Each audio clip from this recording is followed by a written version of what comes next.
이른바 응급실 뺑뺑이로 부실한 지역 응급의료체계의 민낯이 저희 KBS 취재 결과 그대로 드러났습니다. KBS는 지난해 부산 119 구조대 응급이송 11만 건을 전수 분석해 그 원인을 살펴봤는데 대학병원 이송 쏠림 현상이 심각했습니다.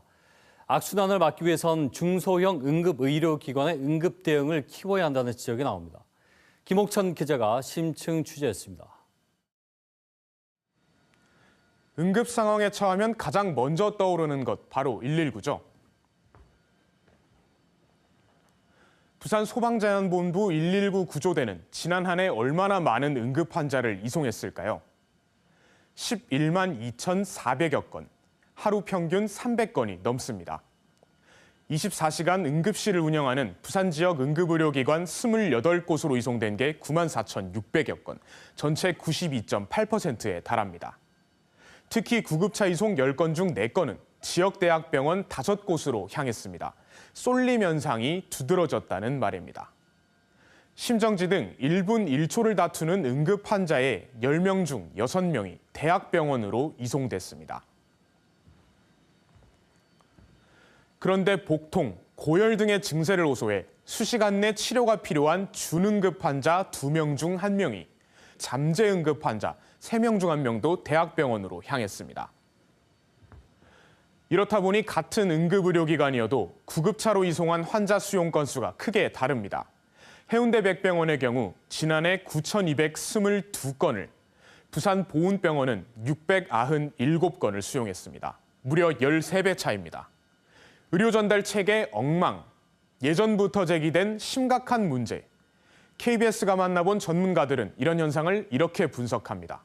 이런 문제는 왜 일어날까요? 또 해결책은 없는 걸까요?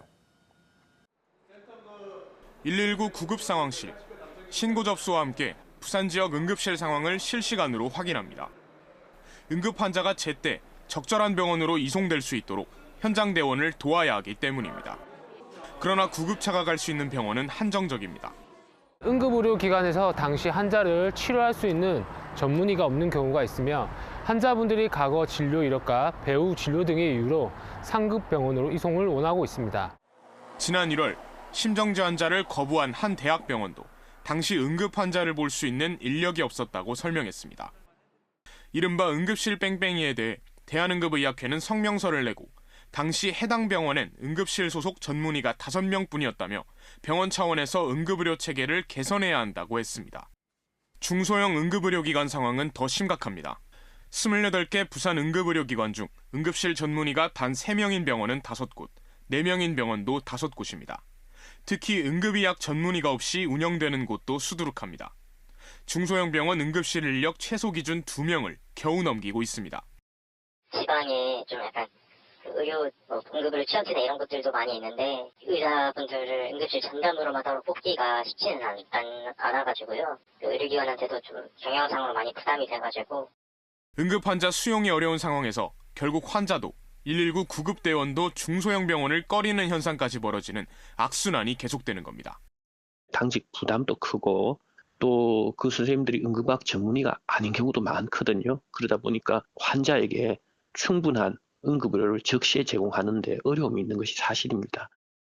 지역 응급의료 체계를 강화하기 위해 대학병원 수준까지는 아니라도 최소한 응급 환자에 대한 초동 조치를 할 수 있는 역량은 키워줘야 한다고 강조합니다. 정부는 응급 환자 분산 대응을 위해 중앙응급의료상황실을 확대하고 상급 종합병원에서 1, 2차 병원으로 환자 이송 시 구급차 이용료를 지원하는 등의 대책을 내놨지만 의료계는 임시 방편에 불과하다며 근본적 구조 개선이 우선돼야 한다고 지적합니다.